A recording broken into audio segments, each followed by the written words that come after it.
고품격 날라리 방송 한준희 장전의 원투펀치 260화 1부 시작하겠습니다. 자, 우리 20세 이하 대표팀의 그 찬란했던 도전이 이제 끝이 났습니다. 포르투갈과의 경기를 마치고 8강에 실패했다라고 하는데 저는 어린 선수들이잖아요. 16강 진출에 성공했다. 이렇게 마치면 딱 좋을 것 같습니다. 자, 우리 대표팀의 이제 도전이 끝났기 때문에 이쯤에서 우리 대표팀 활약의 그 정리를 좀 해보려고 하는데요. 자, 일단 포르투갈과의 경기에 대해서 이야기를 좀 해볼까요? 포르투갈전만 지금 먼저 말씀을 드리면 사실 선발 라인업을 받아봤을 때 너무 공격적인 것 아닌가라는 생각을 하긴 했습니다. 이번 대회에 우리 어린 선수들의 어떤 활약, 이것이 어떻게 보면 축구에 있어서도 새로운 희망을 줄 수 있는 아주 중요한 도약의 계기가 될 수 있었다고 좀 보여졌고, 적절한 시점에서 결과를 내야 될 경기에서는 또 내는 그러한 어떤 타협점을 적절하게 찾는 그런 과정에서 결과를 만들어냈으면 더 좋았지 않나. 포르투갈전 같은 경우는 그래도 조금은 신중하게 나서야 되지 않았나 하는 결과론적인 총론을 할 수 있겠네요. 맞아요. 결과만 놓고 봤을 땐 그래도 기존 포메이션으로 나갔으면 어땠을까라는 아쉬움도 조금 들더라고요. 포르투갈이 물론 조별리그에서 불안하기는 했습니다만 페페 선수 아래쪽에 쓰고 델가도, 샤다스 해가지고 어떻게 보면 포르투갈이 중원을 가장 제가 봤을 때는 합리적으로 중요한 경기에서 세워놨다는 생각이 들고, 결정력 아주 안 좋았던 주세 고메스 선수는 또 아예 빼버리고 오히려 포르투갈이 그간의 어떤 실패들로부터 교훈을 얻어서 상당히 괜찮게 구성을 해 나왔어요. 그런데 이 구성이라면은 제가 봤을 때는 우리가 투 중앙 미드필더 세워서는 사실은 중앙 쪽이 엷어질 확률이 굉장히 높다는 생각을 했기 때문에, 그리고 백승호 선수와 이승우 선수가 사실 양 측면에 있을 때 우리가 그래도 공격을 하려면 이 두 선수가 많이 올라가 줘야 되거든요. 그렇다면 또 이제 수비 가담이나 이런 측면에서 문제가 생길 수 있는데 중앙에 두 명의 미들밖에 없으면은 불안하거든요. 그래서 포르투갈이 제 실력이 나올 경우에는 이건 좀 위험하다는 생각을 했었는데, 마침 경기가 보면은 우리가 측면 크로스를 허용했을 때 그게 이제 제대로 걷어내지지 못하고 이제 중앙 쪽에서 침투하는 선수들에게 논스톱 슈팅을 두 방이나 우리가 당했기 때문에 결과적으로는 이 포메이션이 조금 무리였고, 그리고 아틀레티코 마드리드의 4-4-2가 기가 막히게 작동을 해왔던 이유는 엄청난 훈련과 계획된 준비잖아요. 그런데 우리 대표팀은 아시다시피 신태용 감독 맡은 지 이제 반년 정도에서 그 수많은 포메이션을 다 완벽하게 준비하거나 하기는 제가 봤을 때는 좀 무리였다. 그거는 틀림이 없다는 생각입니다. 근데 이제 아르헨티나전 2차전 끝나고 나서 컨셉을 잘 가져갈 경우에 4강 이상 갈 수 있겠다. 왜 그런 생각을 했냐면, 최근에 재밌게 봤던 20세 이하 월드컵이 이제 2007년 캐나다 대회입니다. 아주 짧은 패스에 아기자기한 빌드업을 선수들에게 강조를 하면서, 그때도 역시 조동현 감독이 재미있게 해라, 자신감 있게 즐기다 가자. 근데 아주 재밌게 했음에도 불구하고 한 가지 5% 아쉬웠던 점이, 당시에 역습을 나갈 때 이승우 같은 이러한 파괴력 있는 윙어가 좀 없었어요. 그쵸. 강팀을 만났을 때 아기자기하다가도 빠른 전환이 됐을 때 그런 파괴력이 좀 떨어졌기 때문에 우리가 좋은 내용을 갖고도 결국은 마무리를 하기 힘든 그러한 운영들이 좀 나왔다는 얘기죠. 지금 이 세대가 거의 비슷한 분위기였어요. 포르투갈이 전통적으로 이 대회에 상당히 강하고, 그리고 워낙 기량들이 고르고 우승 후보 군에 있는 팀 중에 하나라고 저희가 말씀을 드렸었고 강팀입니다. 이번 경기만큼은 오히려 우리가 효율적인 역습을 통해서 만들 수 있겠구나. 특히 포르투갈이 달로트 같은 선수 같은 경우, 히베이로 같은 선수, 이렇게 측면 풀백들이 공격 가담이 많은 팀이기 때문에 우리가 그 역습에서 재미를 볼 수 있겠구나 했는데 맞불을 놓은 거예요. 오히려 저는 좀 반대였거든요. 중앙에 김승우 같은 선수를 세우면서 미드필더 숫자를 좀 늘려서 중앙 미드필더 싸움에서 이긴 이후에 역습을 통해서 나가면 이길 수 있다. 이번 멤버가 사실 대표팀이 저는 컨셉이 희망이었어요. 그래서 계속 격려하는 그런 전 컨셉의 중계를 또 했고, 또 이번에 그렇게 기대를 했는데 초반에 좀 너무 무너졌죠. 그래서 결과적으로 아쉽습니다. 그리고 신태용 감독이 큰 메이저 대회에서 올림픽도 그랬고, 올림픽도 온두라스전도 그랬거든요. 커버를 할 수 있는 수비형 필더가 한 명 더 있어야 되는데 했는데 그냥 원홀딩 나왔거든요. 신태용 감독이 이쯤 되면은 재미와 경기마다의 컨셉에 따라서 결과도 만들어내면서 국민들에게 희망을 줄 수 있는 내용까지도 만들 수 있는데 타협점을 찾지 못하고 지금 무너지고 있거든요. 그게 지금 안타깝죠. 그래서 진짜 이번에도 또 한 번 큰 수업료를 냈다. 저는 이렇게 보고 있어요. 그래서 전체적으로 이제 또 최근에 우리가 탈락한 이후에 한국 축구의 좀 시스템적인 문제랄지 뭐 이런 부분들도 언급하시는 분들이 많이 있는데 가장 가까운 얘기로는 이번 대회 참여한 감독들이 언제부터 이제 취임했는가 이제 그런 역사를 보면 우리 신태용 감독이랑 그 잉글랜드의 폴 심슨 감독이 가장 늦게 이제 부임을 했고 굉장히 오랜 기간 전임적으로 이 연령대 대표팀들을 계속 이렇게 관리를 해온 지도자들이 꽤 많아요. 이번에 보면은 전체적으로 보면은 대부분 한 3, 4년 이상 이렇게 오랜 기간 맡아온 감독들이 많은데 우리 대표팀은 아시다시피 전체적인 어떤 준비 기간 그리고 신태용 감독같이 정말 여러 가지 포메이션 상황에 따라 구사하기를 이렇게 좋아 즐겨하는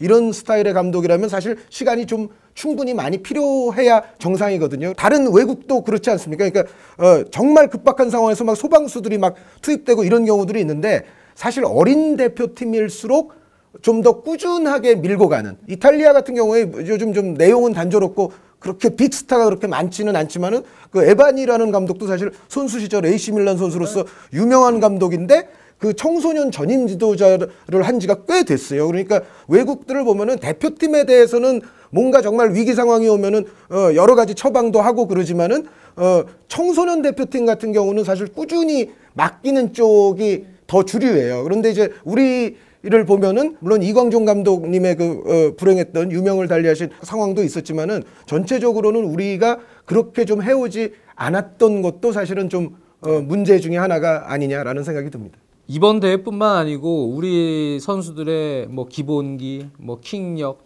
패스 능력 이런 부분은 그래도 점진적으로 발전을 하고 있는 단계고 유소년 지도자들에 대한 교육이나 여러 가지 시스템들도 점차 개선이 되고 있어요. 이거는 사실 시간이 필요한 문제입니다. 그래서 단기간에 이거 해결할 수 없는 문제인데 저는 이제 하나는 그래도 단기간에 조금 이 제도적으로 좀 보완을 해야 될 점 이번에 또 느낀 부분은 근데 우리랑 이제 큰 대회 20세 월드컵 나가서 상대해야 될 팀들은 지금 포르투갈도 봤듯이 그래도 프로 B팀에서 경기력을 계속 꾸준하게 쌓아오고 있는 선수들이에요. 경기 감각이 있고 경기 체력이 지금 유지가 되고 있는 선수들이라는 얘기죠. 근데 예전에 안익수 감독하고도 그 얘기를 했습니다만 프로 1학년들은 경기를 잘 못 뛰어요. 대학을 가게 되면 1학년들이 아무래도 제일 막내들이고 그러다 보니까 경기 감각이 떨어지고 경기 체력이 떨어져요. 그래서 뭐 예를 들어서 임민혁이다. 그러면 중고등학교 때 볼 제일 잘 찼던 선수입니다. 아주 예쁘게 볼 잘 찼던 선수인데 경기 체력이 떨어져 있다.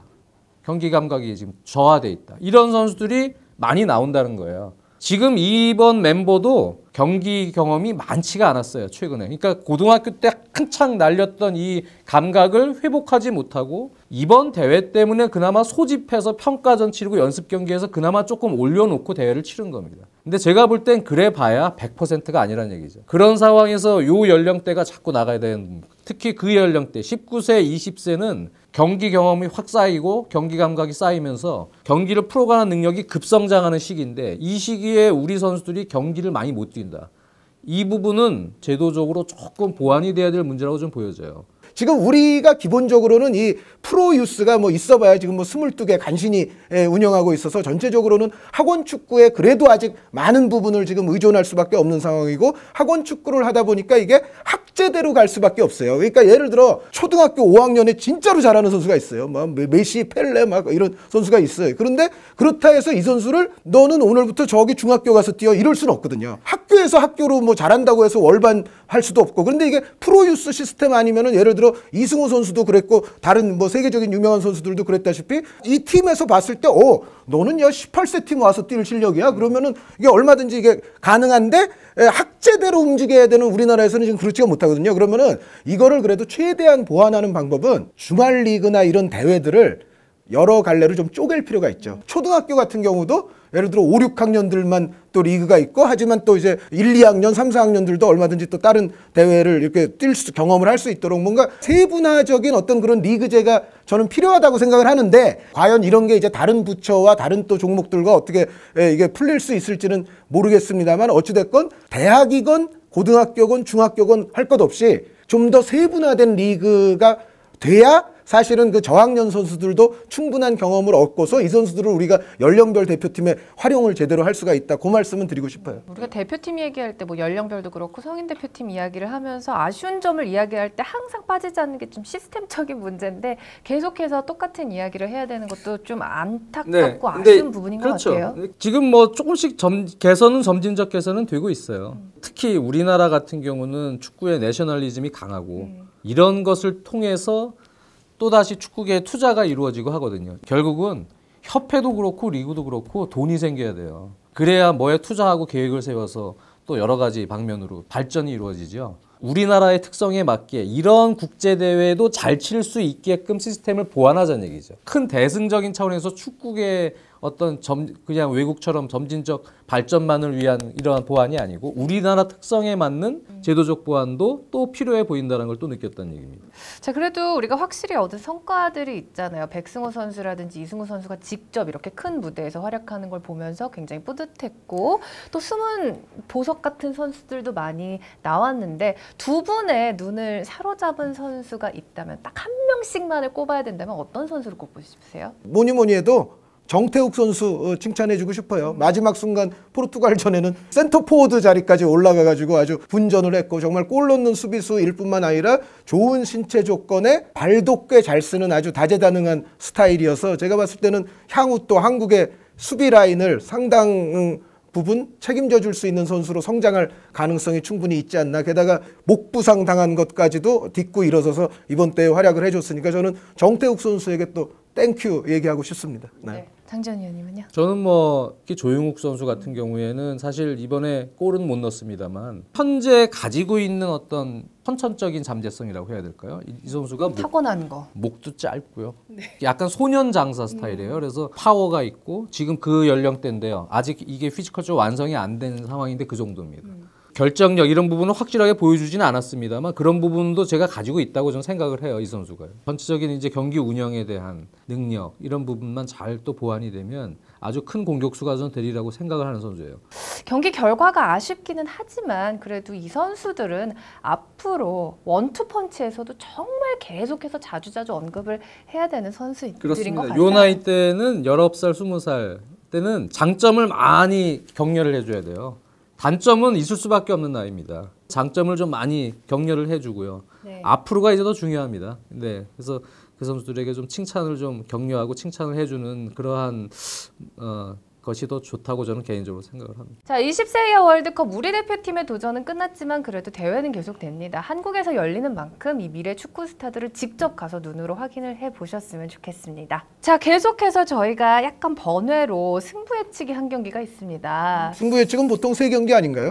그런데 자, 이게 너무나 그 올 것이 비중이 맞죠? 큰 네. 경기이기 때문에 저희가 이 한 경기 딱 집중을 하도록 하겠습니다. 세 경기를 해야 빨리 저 만회를 해서 한 의원님을 따라갔는데 아니에요. 아쉽네. 한 경기만 해요. 자, 이 경기 바로 예측하시는 바로 그 경기입니다. 챔스 유벤투스와 레알 마드리드의 결승전 경기 결과와 함께 프리뷰 살짝 들어보도록 하겠습니다. 유벤투스의 알레그리 감독이요. 네. 그 최근에 자선 축구 경기하다가 알레그리 감독이 부상을 입었어요, 근육에.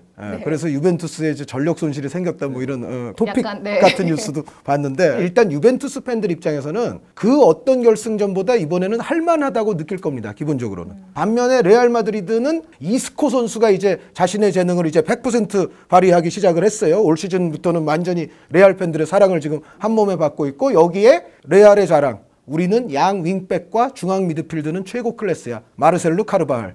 모드리치, 크로스. 뭐 여기다 이제 뭐 수비에서는 이제 카세미르 선수가 또 활약을 해주고 있고 전체적으로 레알 팬들도 우리가 모든 면에서 우리가 그래도 낫지 우리가 뒤질 이유가 하나도 없어라고 저는 레알 팬들은 생각한다고 생각을 해요. 그리고 큰 경기에 강한 DNA를 가진 사나이들이 많고 또 벤치 자원이 또 올 시즌 가장 강력한 팀이 유럽 전체에서 레알 아닙니까? 이제 모든 이런 측면들을 고려해 봤을 때 그리고 이번 경기에는 카르발 선수가 이제 나올 거고 베일 선수도 사실은 준비가 어느 정도 될 거예요. 그런데 게다가 또 장소가 웨일즈이기 때문에 베일 선수를 또 어떻게 활용을 해야 되느냐 이것도 약간 고민거리긴 한데 제가 봤을 때는 벤치에서 출격할 가능성이 저는 일단은 베일 선수는 높다고 보는데 어찌됐건 카르발 선수만 경기 뛰면서 예를 들어 뭐 재발이라든가 이런 문제가 없다면 레알도 굉장히 좋은 상태로서 지금 경기를 할 수가 있습니다. 그래서 레알 팬들도 레알 팬들 나름대로의 야 우승은 먹어본 사람이 하는 거야 그 자신감을 분명히 갖고 있을 텐데 뭔가 이제 유벤투스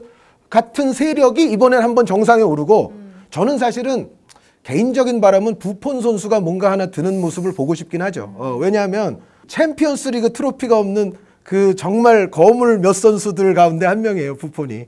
저는 그래도 빨리 지금 빨리 냉정하게 저는 레알 마드리드가 좀 그래도 그러니까 유벤투스가 이번이 타이밍이고 할 때 하더라도 저는 레알이 그래도 조금 유리하다고 생각하는 거는 유벤투스의 조직이 완벽하게 돌아가긴 하지만 부분적으로는 저는 레알에게 이른바 약간 털릴 수 있는 가능성이 여전히 존재한다. 그러니까 알베스 바르잘리 이쪽도 크로스 모드리치가 또 중앙 쪽에 있기 때문에 고생을 할 가능성이 있고 중앙 쪽에서도 호날두 선수와 이스코 선수 등의 원투 플레이가 잘 이루어진다면 키엘리니나 보누치 선수도 역시 저는 고생할 가능성이 좀 있고 여기에 한 가지 더 플러스 라모스 선수에 대해서는 유벤투스도 무지하게 경계를 할 겁니다. 근데 라모스 선수를 제가 봤을 때는 지단 감독이 잘만 활용하면 그러니까 예를 들어 세트 플레이 상황에서 라모스가 막 움직여요. 뛰어요. 그러면은 두세 명은 안 따라갈 수가 없어요. 그럴 때 예를 들어 뭐 바란이라든가 아니면 흘러나온 볼에 대한 뭐 다른 선수들의 어떤 중거리라든가 골을 넣을 수 있는 가짓수가 저는 레알이 좀 더 다양하다고 생각을 하고 레알의 공격을 봤을 때는 저는 레알이 할 수 있다고 봅니다. 유벤투스 승 가실 거죠? 예, 저는 무승부 봅니다. 90분 무승부. 연장 가서 레알 마드리드의 승리. 물론 유벤투스 팬들이 들으면 좀 섭섭하시겠지만 그냥 좀 개인적인 예상은 그렇게 예상을 하고 있습니다. 승부차기로 가면 유베가 이길 수 있다고 생각합니다. 제 예측은 승부차기까지 가지 않는 한 레알이 유리하다. 저 그럼 유벤투스 승리요. 그렇게 하실 줄 알았어요. 네. 자, 승부 예측 결과 정리해드리도록 하겠습니다. 네. 한의원님은 여차여차해서 레알 마드리드의 승리 예측하셨고요. 장의원님은 90분 무승부 결국에 트로피를 들어올리는 것은 레알. 그리고 저는 그냥 유벤투스 승리 가도록 하겠습니다. 적기이기도 하고요. 이번에 적기긴 해요. 네, 챔스 그 트로피까지 올리면은 3관왕 하는 거잖아요. 그렇죠. 근데 레알도 기록 세울 게 많아요. 레알도 그 챔피언스리그 지금 시스템에서 2연패한 팀이 없고요. 그리고 레알이 58년 이후에 리그 챔피언스리그 더블 기록이 없습니다. 근데 레알이 사실 리그 우승도 무지하게 많이 하고 챔피언스리그 우승도 무지하게 많이 하고 겹치는 게 근데 그게 더블이 그게 없었어요. 없는 걸로 저는 알고 있어요. 라데시마, 운데시마 이런 것도 있지만은 그렇죠. 요번에 우승하면 또 금자탑을 세울 게 레알도 많이 있습니다. 그래서 여차여차해서 레알 승리 예측하셨습니다. 아니 그 얘기 들으니까 또 고민이 되네. 저는 그런 징크스 또 이렇게 은근히 믿거든요. 네, 남자가 한 번 뱉은 말에 책임을 지셔야죠. 그러니까요. 네. 이승우 선수도 다시 털고 일어나야 남자라 그러는데 네. 제가 여기서 고치면 안 되죠. 남자가 자, 이렇게 저희가 챔스 결승전 승부 예측까지 했습니다. 자, 260화 1부 여기서 마치도록 하겠습니다. 2부에서 다시 뵐게요.